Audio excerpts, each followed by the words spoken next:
Correct voice TV channel के नाजरीन अस्सलाम वालेकुम। दोस्तों, इस दुनिया में दज्जाल का वजूद एक हकीकत है और वो किस जगह पर मौजूद है इसके बारे में बहुत सी पेशनगोइयाँ मौजूद हैं। मगर दोस्तों, दज्जाल के 5 सिपाही इस दुनिया में मौजूद हैं, ये वाकई एक हकीकत है। और दज्जाल इनसे राब्ते में है, ये भी एक हकीकत है। तो दोस्तों, आज मैं मुकम्मल हकाइक और अहादीस की रोशनी में उन 5 चेहरों को आपके सामने बेनकाब करूंगा जिनसे बहुत से लोग वाकिफ़ हैं और आप भी बहुत जल्द उनको जान जाएंगे। वीडियो शुरू करने से पहले करेक्ट वॉइस टीवी के तमाम नाजरीन से गुजारिश है कि वीडियो को मुकम्मल देखें ताकि आप भी हकाइक से वाकिफ़ हो सकें। तो चलते हैं हमारी आज की वीडियो की तरफ। लफ्ज़ दज्जाल के हकीकी मायने हैं हकीकत को छुपाने वाला, सबसे बड़ा धोखेबाज और चालबाज। हदीस नबवी है कि दज्जाल एक ऐसा शैतान होगा जो हकीकत को छुपाएगा, हकायक को तोड़ मरोड़ कर पेश करेगा, फितरतन धोखेबाज होगा, झूठ उसका वतीरा होगा और उसकी सिर्फ एक आंख होगी और उसके पेशानी पर लफ्ज़ काफर लिखा हुआ होगा। दज्जाल का ज़हूर आखिरी ज़माने में होगा। दज्जाल के बारे में कहा जाता है कि वो शाम और इराक के दरमियान से निकलेगा और वह नबूवत और खुदाई का दावा करेगा। दोस्तों, ये वो पहलू हैं जो दज्जाल की आमद को बगैर किसी शक के हकीकी साबित करते हैं। हज़रत अनस बिन मालिक रज़ी अल्लाह तआला अन्हा से रवायत है कि नबी अकरम सल्लल्लाहु अलैहि वसल्लम ने फरमाया कि कोई ऐसा नबी नहीं भेजा गया जिसने अपनी उम्मत को काने और झूठे दज्जाल से ना डराया हो। तो खूब सुन लो कि वो काना होगा और उसकी दोनों आंखों के बीच यानी पेशानी पर काफर लिखा होगा। एक और हदीस के मुताबिक दज्जाल ज़मीन पर 40 दिन तक रहेगा। उसका एक दिन एक साल के बराबर और एक दिन एक महीने के और एक दिन एक हफ्ते के बराबर और बाकी 37 दिन आम दिनों की तरह होंगे। एक और जगह हज़रत अनस रज़ी अल्लाह ताला अन्हा ने फरमाया, कोई शहर नहीं होगा जहाँ दज्जाल के कदम ना पहुँचे होंगे सिवाय मक्का और मदीना के। इसलिए कि मदीना के हर रास्ते पर फरिश्ते सफ बस्ता खड़े होंगे जो मक्का और मदीना की हिफाजत करेंगे। दज्जाल मदीना के करीब शंगलाख ज़मीन में उतरेगा और मदीना अपने बाशिंदों के साथ 3 मरतबा लरजेगा। तो सब काफिर व मुनाफिक निकल कर दज्जाल की तरफ चले जाएंगे। दोस्तों, ये चंद हदीसें थीं जो दज्जाल की आमद को सच साबित करती हैं। दोस्तों, अब हम आपको मुकम्मल हकायक के साथ बताते हैं कि दज्जाल के सिपाही कौन हैं और वो किस तरह दज्जाल की आमद की तैयारियां शुरू कर चुके हैं। दोस्तों, सबसे पहले आप ये जान लें कि इसराइल, अमेरिका, फ्रांस, सऊदी अरब और भारत दज्जाल की आमद की तैयारियां शुरू कर चुके हैं। दोस्तों, इसराइल एक यहूदी मुल्क है और ये दज्जाल के सबसे बड़े मुंतज़िर हैं, क्योंकि इसराइल और अमेरिका वो मरकज़ है जहाँ से दज्जाल के लिए बहुत बड़ी फ़ौज उठ खड़ी होगी। हाल ही दिनों में एक इसराइली रेब आयस ने यह कहा है कि इनका नजात दहिंदा यानी दज्जाल जल्द ज़ाहिर होगा। उसने ये दावा भी किया कि मैं दज्जाल से राब्ते में हूँ और ये एक बहुत बड़ा दावा था जिसने दुनिया में हलचल मचा दी।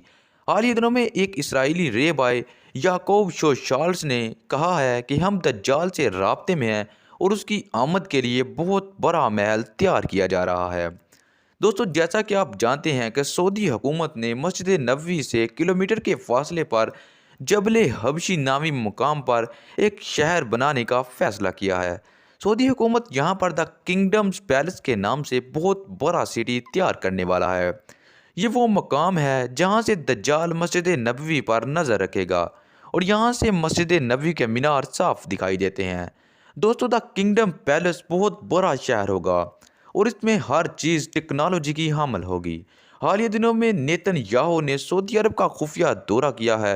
ये खबर बहुत सी अमरीकी खबरों में शाया हो चुकी है।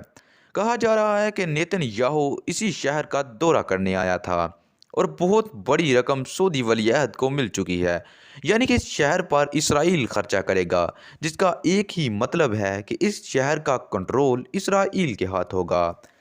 दोस्तों, इससे ये वाज़ेह होता है कि सऊदी अरब को कुछ मुनाफिक दज्जाल की आमद के लिए तैयार कर रहे हैं। दोस्तों, हदीस नबवी है कि आखिरी जंग मुसलमानों और काफरों के दरमियान होगी। मुसलमानों की सरबराही इमाम महदी के हाथ होगी जबकि काफरों का मसीहा दज्जाल होगा। اس روز کافر درختوں پتھروں کے پیچھے چھپیں گے، مگر یہ درخت بولیں گے کہ اے مسلم، یہ کافر میرے پیچھے ہے، سوائے گرکت کے درخت کے۔ تو دوستو، گرکت کا نام آپ پہلی بار سن رہے ہوں گے، تو میں آپ کو بتا دوں کہ گرکت ایک درخت ہے جو کہ کافر ہے، یعنی کہ یہ درخت کافروں کا ساتھ دے گا اور کافروں کو چھپنے کے لیے جگہ فراہم کرے گا۔ دوستو، اس درخت کا بیج فرانس کی خصوصی لیبارٹریوں میں تیار کیا جا رہا ہے۔ اب کافر اسے ہر جگہ لگانے کی مہم شروع کر چکے ہیں۔ فرانس کو اس درخت کا بیج بنانے اور اس کو زیادہ سے زیادہ لگانے کا کام سونپا گیا ہے۔ یہی وجہ ہے کہ فرانس کے اندر سے اب مسلم مخالف آوازیں کثیر تعداد میں آنا شروع ہو چکی ہیں، اور فرانس سے پیارے نبی حضرت محمد صلی اللہ علیہ وآلہ وسلم کی شان کے خلاف گستاخانہ کھاکے تیار ہو رہے ہیں۔ دوستو، بھارت، اسرائیل، امریکہ اور سعودی عرب کی دوستی کو کون نہیں جانتا؟ بھارت ایک کافر ملک ہے اور یہ بھی اب دجال کی فوج میں شامل ہونے کی تیاری کر رہے ہیں۔ دوستو، امریکہ اور اسرائیل جانتے ہیں کہ امام مہدی کے لیے ایک بہت بڑی فوج مشرق سے اٹھنے والی ہے۔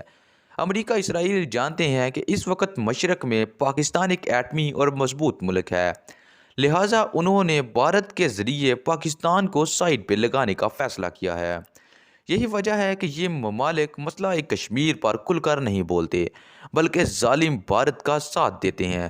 یہی وجہ ہے کہ وہ نہیں چاہتے کہ ایران سے پابندیاں ہٹیں۔ دوستو، جو اسلامی ممالک مضبوط ہوتے ہیں، امریکہ کے ذریعے ان پر پابندیاں لگا دی جاتی ہیں، جن میں ترکی، ایران، عراق، شام جیسے ممالک شامل ہیں۔ سلطنت عثمانیہ کے قیام کے بعد ترکی ایک مضبوط ملک بننے والا تھا اور شاید بن چکا تھا، مگر اسے پابندیوں میں جکڑ دیا گیا۔ جب پاکستان کو براہ راست پابندیوں میں نہ جکڑ سکے تو اسے بھارت جیسے کافر ملک کے ساتھ الجھائے رکھا، مگر ترکی رجب طیب اردگان جیسا صدر ملا جس میں اللہ کی خاص رضا ہے، کیونکہ 2023 کے بعد جب ترکی پابندیوں سے آزاد ہوگا تو دو گروہ واضح ہو جائیں گے، جس کے بعد مسلم اور کافر اپنی فوج خود تیار کرنا شروع کر دیں گے، اور دجال کے مقابلے میں امام مہدی علیہ السلام کا ظہور ہوگا، اور بڑی جنگ کے نتیجے میں مسلم غالب آ جائیں گے اور دجال کے 40 دن پورے ہو جائیں گے۔ اس کے بعد امام مہدی علیہ السلام پوری مسلم امہ کو اکٹھا کریں گے اور اللہ کی رضا کی خاطر نیک کام کرنے کی تلقین کریں گے، اور مسلم امام مہدی کی امامت میں کافروں کے خاتمے کی خوشی میں نوافل ادا کریں گے۔ تو دوستو، اب یہ وضاحت ہو جاتی ہے کہ دجال کے 5 سپاہی کون ہیں جو دجال کی آمد کی تیاریاں شروع کر چکے ہیں۔ دوستو، مسلمان ہونے کے سبب آپ کمنٹ سیکشن میں ضرور بتائیں کہ آپ کس گروہ کے ساتھ ہیں۔ میرے خیال میں آپ یقیناً امام مہدی علیہ السلام کے ساتھ ہوں گے، جو کہ مسلمانوں کی فوج کے سربراہ ہوں گے۔ تو دوستو، کیسی لگی آپ کو آج کی ہماری یہ ویڈیو؟ کمنٹ سیکشن میں ضرور بتائیں، اور ساتھ ہی ساتھ اپنے لیے گروہ کا انتخاب کر لیں۔